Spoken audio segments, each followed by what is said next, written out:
अस्सलाम वालेकुम everyone, welcome back to my YouTube channel. I hope आप सब खैरियत से होंगे। Today's video lecture is about John Milton's grand style which is most important question. Students, मैंने पैराडाइज लॉस्ट के ऊपर ऑलरेडी वीडियोस अपलोड की हुई हैं। अगर आपने वो वीडियोस वॉच नहीं की तो डिस्क्रिप्शन बॉक्स में उनके लिंक्स आपको मिल जाएंगे, वो वीडियोस भी आप वॉच कर सकते हैं।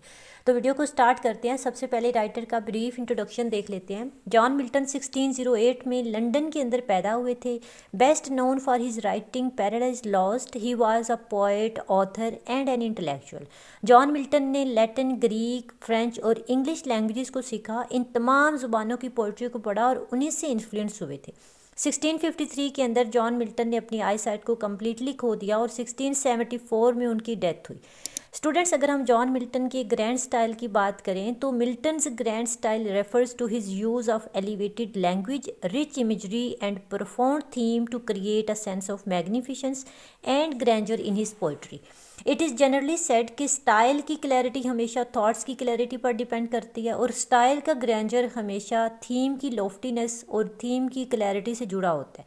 तो जॉन मिल्टन ने पैराडाइज लॉस्ट लिखते हुए इन तमाम कंडीशंस को फुलफिल किया। इसी वजह से इंग्लिश लिटरेचर के अंदर इनके स्टाइल को बहुत ही यूनिक और मैचलेस कहा जाता है। इनकी रिच इमेजिनेशन, लॉफ्टी कंसेप्शन, उसके अलावा dignified words, phrases, unusual devices का यूज़ इनको मोर प्रोमिनेंट बनाता है। मिल्टन के स्टाइल को अगर हम देखें तो मिल्टन के स्टाइल को ग्रैंड स्टाइल बनाने में जो मेन फैक्टर्स हैं वो है पैराडाइज लॉस्ट का थीम और पैराडाइज लॉस्ट के कैरेक्टर्स।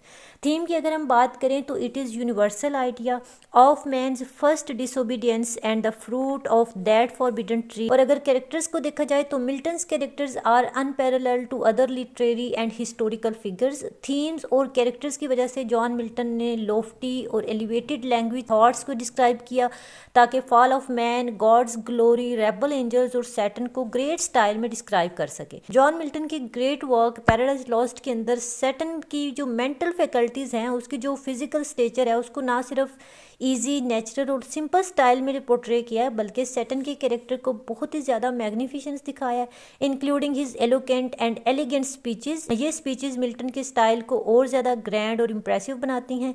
इन स्पीचेस के थ्रू किस तरह से सैटन के उसके जो डिटर्मिनेशन है, उसकी जो विल पावर है, उसका अनशेकेबल कॉन्फिडेंस है, उसकी अनबिलीवेबल करेज जो है, उसको मिल्टन ने दिखाया है। जब सैटन कहता है better to reign in hell than serve in heaven, वो कहता है कि माइंड की सारी गेम है। माइंड जो है ये खुद ही जन्नत को जहन्नुम बना सकता है और जहन्नम को जन्नत बना सकता है। तो बेहतर है कि हम यहाँ पर हेल के अंदर जो है वो बादशाही करें बजाय इसके कि हम जन्नत के अंदर सर्व करें। आफ्टर दैट मिल्टन का जो ग्रैंड स्टाइल है उसका जो दूसरा फीचर आता है वो है a long and complex sentences, जो एक बार पढ़ने पर रीडर को कंफ्यूज कर देता है। लॉन्ग और कॉम्प्लेक्स सेंटेंसेस का यूज़ मिल्टन के स्टाइल को वंडरफुल बनाता है, इनफैक्ट अमेजमेंट और एडमायरेशन के इफेक्ट्स डालता है। माना जाता है कि जॉन मिल्टन अपने मास्टरपीस की स्टार्टिंग में, यानी उसकी जो ओपनिंग 6 लाइन्स हैं, उन्हीं में अपने स्टाइल की सब्लिमिटी और लॉफ्टीनेस को अचीव कर लेता है, क्योंकि इन लाइन्स में इंपेरेटिव सेंटेंसेस, पॉजेसिव ऑब्जेक्ट्स, उसके अलावा रिलेटिव और इंडिपेंडेंट क्लॉजेस यूज हुई हैं,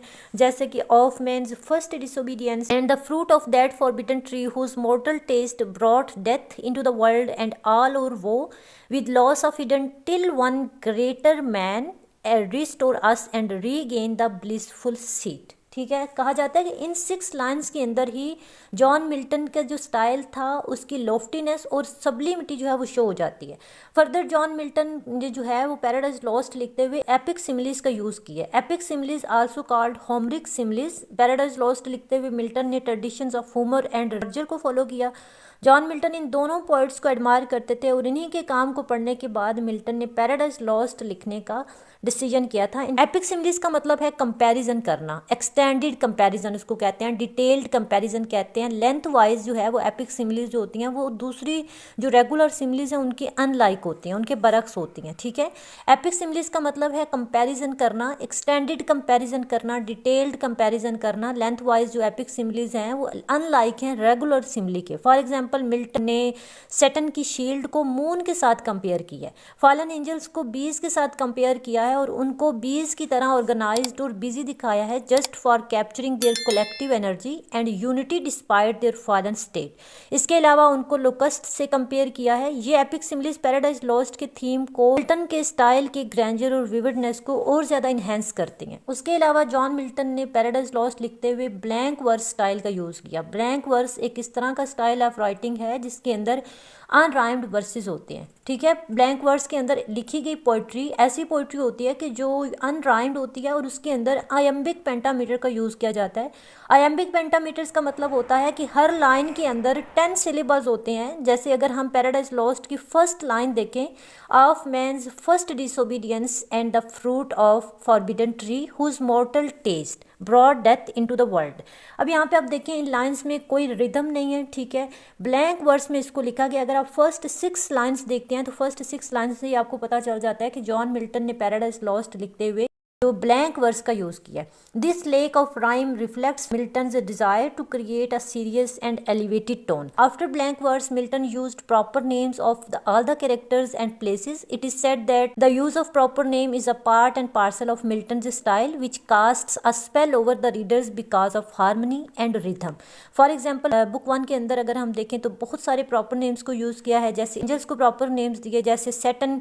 सैटर्न का मतलब है एडवर्सरी। ठीक है, मिल्टन ने सैटर्न का नेम इसलिए यूज़ किया ताकि इसकी रिबलियन और उसके प्राइड को हाईलाइट कर सके। उसके अलावा बेल्ज़ेबब का कैरेक्टर जो है ये एक प्रोमिनेंट फॉलन एंजल है जो सैटर्न के बहुत करीब होता है। उसके अलावा Adam and ewe, Mikail and राफील जो है। इसके अलावा मिल्टन ने प्लेसेस को प्रॉपर नेम दिए ताकि अपने स्टाइल को ज़्यादा कॉम्प्रिहेंसिव और इम्प्रेसिव बना सके। जैसे हेवन, हेवन जो है ये डिपिक्ट कर रही है डिवाइन रिलम ऑफ ऑर्डर को, लाइट को और हारमोनी को। उसके अलावा हेल जो है ये रिलम ऑफ क्योस को सिंबलाइज कर रही है। उसके अलावा एक प्लेस जो कि एंजल्स ने मिल के बनाई थी उसको हम पेंडिमोनियम कहते हैं। पेंडिमोनियम जो प्लेस का नाम है ये मिल्टन ने बेसिकली एक टर्म यूज़ की है जो कि हेल की कैपिटल के तौर पे यूज़ की है। ठीक है, तो इसका मतलब है आर डैम्स, यानी पेंडिमोनियम के थ्रू, पेंडिमोनियम प्लेस के थ्रू जितने भी रेबल एंजल्स हैं उनके डिसऑर्डर, उनकी इन्फर्नल यूनिटी को दिखा सके। उसके अलावा एडन जो है यानी गार्डन ऑफ ईडन का यूज़ किया। ये एक अर्थली पैराडाइज थी। ठीक है, गार्डन ऑफ ईडन जो है वो इनोसेंस को और डिवाइन प्रोविजन को सिंबलाइज करता है। All in all we may conclude Milton's grand style with illuminating remarks of Matthew Arnold. He is our first great artist in style और first rate master in grand style. तो lecture यहाँ पे and होता है। I hope आपको अच्छे से समझ आए होंगे तमाम पॉइंट्स। अगर वीडियो अच्छी लगी हो तो वीडियो को लाइक कर देना, चैनल को लाजमी सब्सक्राइब कर लेना। अपना रखिएगा ख्याल, मिलते हैं अगली वीडियो में। अल्लाह हाफिज़।